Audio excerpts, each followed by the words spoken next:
Welcome to my dear students. आज आप लोगों के क्लासेस का 4th डे है और आज से हम लोग स्टार्ट करने वाले हैं कि आखिर इंग्लिश कैसे बोला जाए। मैंने आपको शुरू में ही बता दिया है कि इंग्लिश स्पोकन की शुरुआत कैसे करें, वो हम आज चलते हैं बता दें आपको कि आज सबसे पहले हम यही जानेंगे कि इंग्लिश बोलने की शुरुआत कहाँ से की जाए, स्टार्टिंग कहाँ से की जाए। ठीक है, जैसे कि हमारे डेली लाइफ में क्या होता है कि बेसिकली क्या करते हैं, तो डेफिनेशन के तौर पे देखिए, मैं डेफिनेशन में छोटा सा लिख दिया हूं कि जब हमें किसी व्यक्ति, वस्तु या स्थान की स्थिति क्या है, कहाँ है, कैसी है, इस सब के बारे में बताना हो तो हम क्या करते हैं, वहां पे बी वर्ब जो होता है हमारा, यानी वो प्रेजेंट टेंस में है, यानी अभी हाल फिलहाल में हो ही रहा है हमारे साथ, यानी प्रेजेंट की बात है तो इज, एम, आर। अगर पास्ट की बात है तो क्या, वॉज, वर। और अगर भविष्य की बात है तो विल। इतना ही का यूज करके हम इंग्लिश की शुरुआत कर सकते हैं।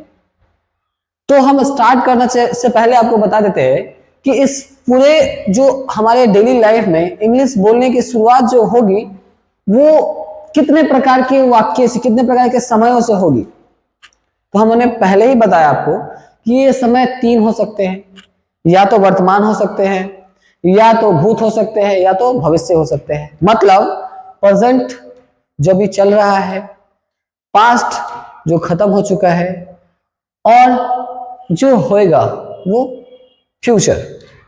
मैं आपको बता दूं, हमारे डेली लाइफ में या कहीं पे भी इंग्लिश स्पोकन की अगर बात करें हम, तो 100% में से 90% योगदान किसका है, पास्ट का है। पास्ट का है 100 में से 90% हिस्सा। कुछ भी आप करते हैं अपने लाइफ में, एनीथिंग, कुछ भी करते हैं, तो आप सारे चीज किस में बोलते हैं, पास्ट टेंस में। जैसे कि मैं बताता हूं आपको, सुबह सो के उठे, नहाने के लिए जाएंगे तो क्या रहेगा, पानी खत्म। तो ये चीज आप किसी दूसरे को बताएंगे, क्या बताएंगे, अरे यार मैं जब सुबह सो के उठा, नहाने गया ना, पानी खत्म हो गया था। मैं जब सो के उठा, सिंपल पास्ट, उठा यानी कि उठा था, तब पानी ही खत्म हो गया था, नहाने गया तो। नहाने गया था तब क्या हो गया था, पानी ही खत्म हो गई थी। अब यहाँ पे सब न था थे थी में आ रहा है, पास्ट टेंस में ही आ रहा है। मान लेते हैं कि आप स्कूल गए तो आप क्या बताएंगे कि अरे तुम्हारा होमवर्क क्यों नहीं बना, तो आप क्या बताएंगे कि अरे मैं क्या बताऊं, मेरे घर पे ना कल लाइट ही नहीं था, क्या बताओ मेरे को ना बहुत तेज सर में दर्द हो रहा था, अरे मेरे को ना फीवर हो गया था, सब था जिस कारण से मैं नहीं बोला, नहीं बना पाया। तो क्या है कि आपके डेली लाइफ में जो यूज हो रहे हैं समय, वो 100 में से 90% हिस्सा किसका है, पास्ट का है। एवरीथिंग में से कहा जाए 90% जो है वो क्या है, आपका पास्ट का है। लेकिन क्या है, समय तो तीनों है, केवल पास्ट को पढ़ने से तो चलेगा नहीं। तो इसलिए हम बारी बारी से आज प्रेजेंट टेंस के बारे में, यानी कि वर्तमान जो है प्रेजेंट के बारे में अच्छे से चर्चा कर लेते हैं।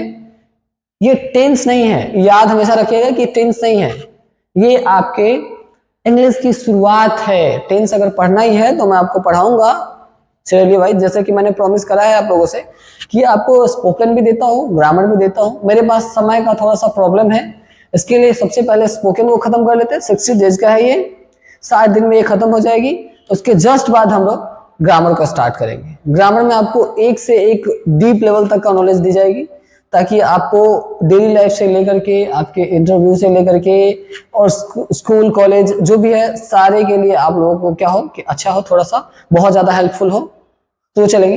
तो ये टेंस नहीं है, इस चीज को हम लोग क्लियर करके चलते हैं। अब समय कितने टू बी वर्ब का यूज करेंगे, कितने, प्रेजेंट में, पास्ट में, फ्यूचर में। याद रहे, प्रेजेंट में करेंगे इज एम आर, वॉज में करेंगे, सॉरी पास्ट में करेंगे वॉज वर, फ्यूचर में करेंगे विल बी। इसका अब मैं बताता हूं आपको कि ये क्या है। अगर आप सबसे पहले प्रेजेंट की बात करें तो क्या कहता है, जब हमें बताना हो कि किसी व्यक्ति, वस्तु या स्थान क्या है, कहां है, कैसे है के बारे में, तो हम क्या करेंगे, यहां पे be am is are verb का प्रयोग करेंगे। अब ये एम इज आर वर्ब का प्रयोग करेंगे तो ये तो हो गया कि सेंटेंसेस कितने समय में होते हैं, 3 समय में, प्रेजेंट, पास्ट, फ्यूचर।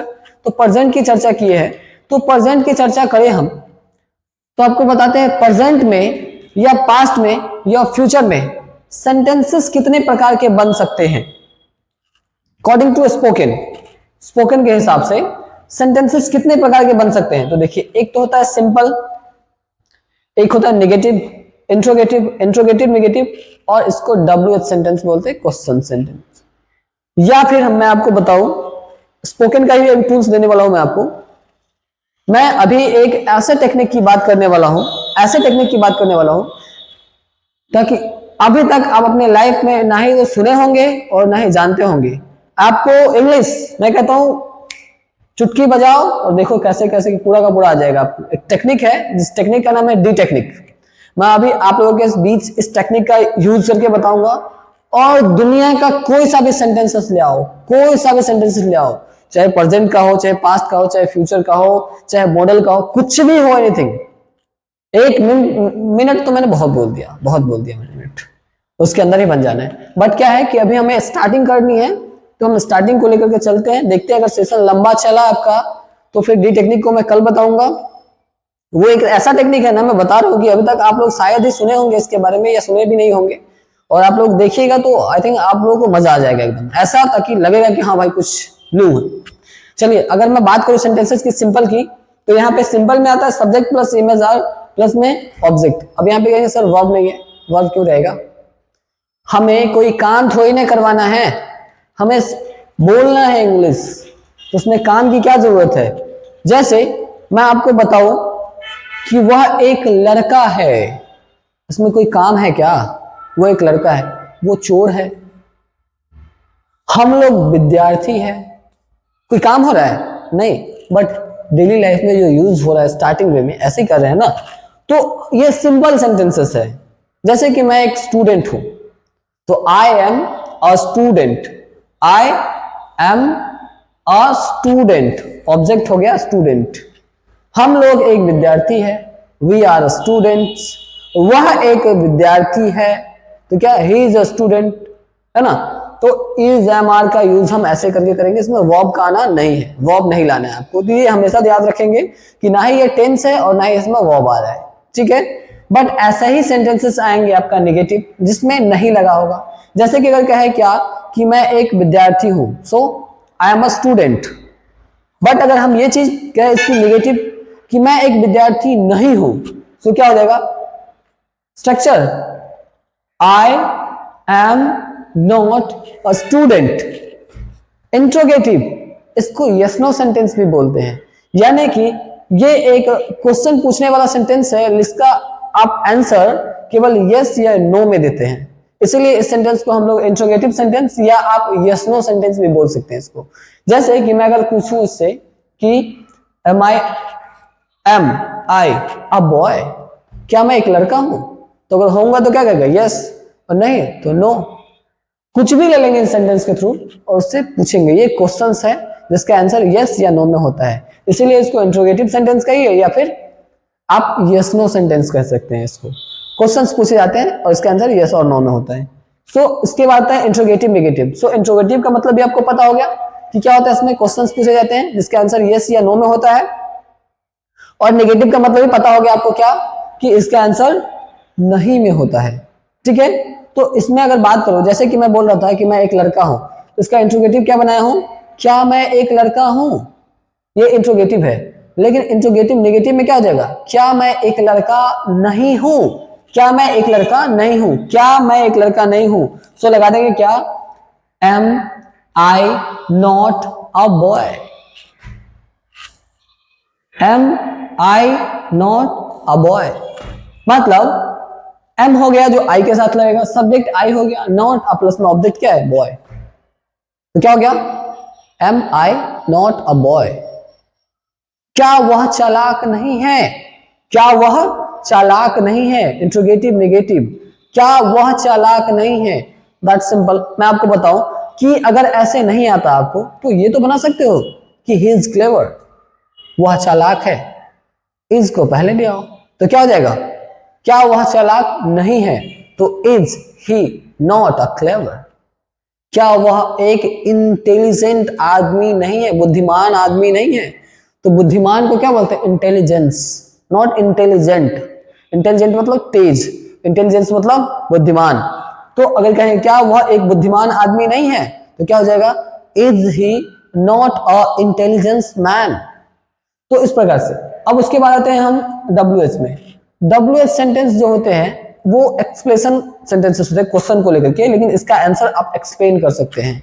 जैसे कि अगर आपसे पूछे कोई, है ना, कुछ भी एनीथिंग क्वेश्चंस पूछ दे आपसे WH में, जैसे कि मैं बताऊं क्या कि आप तेज क्यों हो? Why are you clever? Why are you clever? आप तेज क्यों हो? Many reasons, I have, you have, we have many reasons. Why are you clever? कि आप चालाक क्यों हैं? बहुत सारे नहीं है आपके पास कारण कि आप चालाक क्यों हैं। अगर आपसे कोई पूछता है इसी में negative, why are you not a clever man? आप एक चालाक आदमी क्यों नहीं हैं? हमारे पास बहुत सारे रीजंस है। तो जिस क्वेश्चंस का आंसर हम एक्सप्लेन करके बताते हैं उसको WH सेंटेंस या फिर क्वेश्चन सेंटेंस बोलते हैं, है ना। या जिसका आंसर हम यस नो में दे उसको हम इंट्रोगेटिव सेंटेंस या यस नो सेंटेंस बोलते हैं। समझ में आया आपको? इसमें कोई प्रॉब्लम्स नहीं है, ठीक है। अब मैं कुछ बातें बता दूं आपको। कुछ बातें क्या है, जैसे कि मैं आपको बताना चाहूं कि ये कंफ्यूजन नहीं होना चाहिए कि भाई मैं आई किसके साथ लगाऊं, एम किसके साथ लगाऊं, इज किसके साथ लगाऊं, आर किसके साथ लगाऊं। तो मैं बता दूं, आई का यूज दुनिया में केवल और केवल, सॉरी, एम का यूज दुनिया में केवल और केवल आई के साथ हुआ है। एम का यूज और किसी के साथ नहीं होता है, केवल आई के साथ होता है। उसके बाद आपका इज है। इज का यूज मैं बताऊं आपको, या तो इज का यूज क्या है, सबसे पहले हम पढ़ेंगे सिंगुलर ऑब्जेक्ट। सिंगुलर ऑब्जेक्ट जैसे कि ही हो जाए, सी हो जाए, इट हो जाए, या कोई एक आदमी का नाम हो जाए, या सिंगुलर ऑब्जेक्ट हो, तो उसके साथ हम क्या करते हैं? इज का यूज करते हैं। अब यहाँ पे ये नहीं है किसी का नाम राम और श्याम है, राम एंड श्याम, तो राम और श्याम है, तो यहाँ पे इज का यूज नहीं होगा क्योंकि ये सिंगुलर नहीं रहा, अभी ये प्लूरल हो गया। तो इसके साथ क्या लाएंगे? आर का यूज करेंगे, ठीक है। तो नाम में हमेशा ध्यान दीजिएगा कि इज का यूज, इज का प्रयोग क्या होता है? ही, सी, इट या नाम। तो नाम क्या होना चाहिए? कोई एक नाम होना चाहिए। या सिंगुलर ऑब्जेक्ट के साथ हम इज का प्रयोग करते हैं। That's clear. उसके बाद क्या है? आर का प्रयोग। तो आर का प्रयोग हम कब करते हैं? तो यू, वी, दे तथा प्लूरल ऑब्जेक्ट्स जो होते हैं उसके साथ हम आर का यूज करते हैं, नॉट प्लूरल। प्लूरल क्या होता है? प्लूरल, बोलिए प्लूरल, है ना। अब बोल भी रहे होगे ठीक है। तो जैसे कि मेरे जैसा मैं बोलता हूं तो बोलने का ट्राई किया कीजिए, है ना। क्या बोलेंगे? प्लूरल। प्रोनाउंसिएशन बहुत इंपॉर्टेंस है। आपको क्या आता है, कैसा आता है, कितना अच्छा आता है, ये आपके लैंग्वेज पे डिपेंड करता है कि आपका प्रोनाउंसिएशन कितना अच्छा है। आपका प्रोनाउंसिएशन जितना अच्छा रहेगा उतने अच्छे से आप किसी के सामने में अपने आप को इंट्रोड्यूस कर पाओगे, प्रेजेंट कर पाओगे कि हाँ मेरे को इतने अच्छे से बोलने आती है। अब नॉर्मल है कि बोलते तो हिंदी ही बोलते हैं सब, बट क्या है कि उसको बोलने ही नहीं आता है। जैसे कि अगर मैं कोई क्वेश्चन पूछ दूं और पूछूं क्या, क्लास में ही कोई क्वेश्चन कर दूं और कहूं क्या, put your hands together any boys and girls, हाथ खड़ा कीजिए कोई बच्चे इस क्वेश्चन के बारे में। तो कोई खड़ा किया और नहीं किया तो हम उसको खड़ा करा दिए और उसको पूछे क्या आपको पता है, तो नहीं सर हमें नहीं पता है। What is this? हमें, केवल आपको नहीं पता है, तो बोलिए मेरे को नहीं पता है, तो कहेंगे हमें नहीं पता है। तो ये क्या है कि हिंदी बोलने में भी बड़ी दिक्कतें होती है। तो क्या है कि हम लोग उसका इस ढंग से यूज करेंगे और सारा का सारा चीज आप लोगों को स्टार्टिंग वे में करने आ जाएगी, ठीक है। इसके साथ साथ मैं आगे की ओर चलूंगा, आपका पास्ट भी वैसा ही रहेगा, फ्यूचर भी वैसा ही रहेगा, इस प्रकार से यूज रहेगा। अब मैं बता दूं आपको कि ये पास्ट में जाते हैं तो क्या वॉज और वर है, वॉज और वर। वॉज का यूज किसके साथ करते हैं? तो इस दोनों के साथ, इस दोनों के साथ वॉज का यूज करते हैं और इसके साथ वर का यूज करते हैं पास्ट में, और फ्यूचर में दोनों के साथ, ये सारे के साथ विल का यूज करते हैं। फ्यूचर में चलता है, पहले शैल का यूज चलता था, अभी भी करते हैं। जो चीज फ्यूचर में निश्चित हो इसके लिए भी हम कर लेते हैं फ्यूचर की यूज। जैसे कि कोई और भी सेंटेंसेस बोले, मैं आपके लिए चाय बनाऊं, तो इसके लिए क्या करते हैं? शैल का यूज करते हैं। Hello my dear student, we welcome back. आज जो मैं आप लोगों को जिस टेक्निक के बारे में बताने जा रहा हूं, one of the best technique in this world, I think personally experience, मेरा पर्सनली एक्सपीरियंस है ये कि ये टेक्निक जिसको समझ में आ गया, दुनिया का ऐसा कोई सेंटेंस ही नहीं है जिसके थ्रू हम उसको नहीं बना सके। ये किसी भी सेंटेंस को बना देती है। मैं आपको बताता हूं डी टेक्निक क्या है। Direct method to also know as the natural method is a teaching method that focus on speaking and listing in the target language. ये किसी भी भाषा को डायरेक्ट उस वे में बता देती है ना, इतना इजी कर देती, इतना इजी कर देती है कि पूछिए मत। जैसे कि अभी कुछ देर पहले हम आपको बताए थे कि अगर हम बात करें केवल कि भाई अगर हमें इंग्लिश की शुरुआत करनी है तो किस चीज से करें, हम बता दिए आपको कि इंग्लिश की शुरुआत किस चीज से करें, कि भाई प्रेजेंट टेंस में हम शुरुआत किए थे कि कैसे किस समय में हम बातें कर सकते हैं, कितने प्रकार से बातें कर सकते हैं। 3 प्रकार से, प्रेजेंट में बात कर सकते हैं, पास्ट में और फ्यूचर में बात कर सकते हैं। तो उसके थ्रू बात ही कर सकते थे जिसमें वर्ब नहीं आ रहा था। लेकिन दुनिया में ऐसे बहुत सारे सेंटेंसेस मिलेंगे आपको जो बिना वर्ब के संभव ही नहीं है। एक्चुअली में कहा जाए तो दुनिया में ऐसा कोई सेंटेंस ही नहीं होता जिसमें वर्ब नहीं होता है। बट मैं बात करूं स्पेशली तो मेन वर्ब का, ठीक है। मेन वर्ब आना ना आना ये होती है, जिसमें मेन वर्ब नहीं होता उसमें हेल्पिंग वर्ब होता है, जिसमें हेल्पिंग वर्ब नहीं होता उसमें मेन वर्ब होता है, ठीक है। लेकिन ये टेक्निक एक ऐसी टेक्निक है जो स्पीकिंग इंग्लिश के लिए एक ऐसे मेथड को प्रिपेयर कर देती है कि डायरेक्ट आप कुछ भी नहीं करना है, आपको दुनिया कुछ नहीं पढ़ना है, कुछ भी पढ़ना ही नहीं है। आपको कुछ आता है नहीं आता है डजंट मैटर करता, कुछ मत पढ़ो। आप जो आपको आता है ना सफिशिएंट है, बहुत है जो आता है।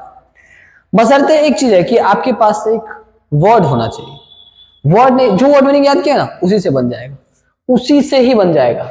अब मैं उस समय बात किया था कि सेंटेंस जो होते हैं उसके कितने टाइप्स हुए थे स्पोकन के हिसाब से, ठीक है। स्पोकन के हिसाब से कितने सेंटेंसेस के टाइप हुए थे, तो एक तो हुआ था सिंपल, एक हुआ था नेगेटिव, एक हुआ था अफर्मेटिव, एक हुआ था अफर्मेटिव नेगेटिव, एक हुआ था क्वेश्चंस वाले सेंटेंसेस। सिंपल जिसको हम लोग अफर्मेटिव के नाम से भी जानते हैं, ठीक है। तो इतने प्रकार के सेंटेंस हुए थे। लेकिन सारे सेंटेंसेस में आपको ये 3 प्रकार की सेंटेंसेस सब में आएगी, सब में आएगी। चाहे आप प्रेजेंट में चले जाओ, पास्ट में चले जाओ, फ्यूचर में चले जाओ। फ्यूचर में 2 ही होते हैं एक्चुअली में, लेकिन संसार में इस 3 से ज्यादा कोई सेंटेंस नहीं होता है, कोई सेंटेंस नहीं होता है। जैसे कि मैं आपको बताऊं, एक होता है सिंपल सेंटेंस, यानी कि अगर कोई कुछ कर रहा है, कोई है साधारण सा कोई वर्क हो रहा है तो उसको हम लोग बोलते हैं सिंपल सेंटेंसेस। जैसे कि मैं बात करूं, वह जाता है ना, हम लोग दौड़ते हैं, सीता घूमती है, तो ये कैसे सेंटेंसेस है। राम और श्याम दिल्ली जाता है, राम और मोहन अपने पापा के साथ बस में बैठकर मार्केट जाते हैं, ऑफिस जाते हैं। ये सब कैसे सेंटेंसेस है, सिंपल सेंटेंसेस है। उसके बाद नेक्स्ट सेंटेंसेस क्या आएगा, तो उसके बाद जो सेंटेंस आएगा ना वो कंप्लीट सेंटेंस आएगा, वो कंप्लीट सेंटेंस आएगा। जैसे मैं खाना खा चुका हूं, व्हाट इज दिस, आपने खाना खा चुका है, ये सेंटेंसेस कंप्लीट है, खाना खाने का काम आपका समाप्त है। सीता घर जा चुकी है, दैट्स कंप्लीट सेंटेंस, ये कंप्लीट सेंटेंस है ना। मैं नहा चुका हूं, मैं पढ़ चुका हूं, सीता सो चुकी है, that's a complete sentence, complete sentence. उसके बाद तीसरा आता है, वो आता है कंटिन्यूटी। जैसे मैं पढ़ रहा हूं, मैं पढ़ा रहा हूं, वह दौड़ रही है, सीता हंस रही है, राम खेल रहा है, इट्स कंटिन्यूटी सेंटेंस। अब आप ही बताइए कि दुनिया में और भी कोई सेंटेंसेस हो सकते हैं क्या। एक तो सिंपल होता है, एक तो कंप्लीट होता है और तीसरा कंटिन्यूटी होता है। इसके अलावा दुनिया में कोई सेंटेंस नहीं होते हैं, कोई सेंटेंस नहीं होता इसके अलावा दुनिया में। अब मैं बात करूं, वो टाइप्स अलग है कि भाई affirmative, negative, interrogative, interrogative, negative, है ना, और WH सेंटेंसेस, वो तो 10 टाइप्स है सेंटेंसेस के, है ना, कि उतने प्रकार से क्वेश्चन आ सकते हैं। लेकिन उस सब में भी आपके सेंटेंस 3 ही नजर आएंगे। जैसे मैं सिंपल प्रेजेंट टेंस को लूं, सिंपल सेंटेंस को लो प्रेजेंट टेंस में, तो उसमें क्या आता है, राम खाता है, सिंपल है। राम नहीं खाता है, नेगेटिव है। क्या राम खाता है, इंट्रोगेटिव है। राम क्या नहीं खाता है, नेगेटिव है। राम क्यों खाता है, WH सेंटेंस है। सिंपल ही है ना। कंप्लीट में चले आओ, सीता खाना खा चुकी है, सिंपल है। सीता खाना नहीं खा चुकी है, क्या है, नेगेटिव है। सीता खाना खा चुकी है, इंट्रोगेटिव है। क्या सीता खाना नहीं खा चुकी है,